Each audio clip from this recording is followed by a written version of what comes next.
Hello guys, ayan, magluto tayo ng sapsap. Napaka-fresh ng aking isdang sapsap. Wow! Guys, oh, ang linaw-linaw. Ayan, lagay na natin yung ating lamas dyan. Tapos itong sapsap. Tapos lagyan na natin ng paminta. Ayan, meron ng asin. Meron na ring chicken powder, white pepper.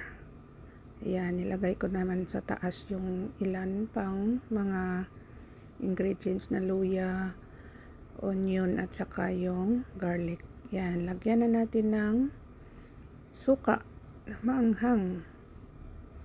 Ayan, tapos takpan natin para ipa-apoyan na natin. Ayan, mag-apoy na tayo dyan guys. Antayin lang natin na kumulo. Ayan, kumulo na guys. Ayan, diba? Ang sarap tingnan. Nangangamoy na. Ayan guys, luto na. Lagyan na natin ng mantika. Yummy, yummy na guys. Ready to eat Yummy! na. Ayan. Napakasarap guys.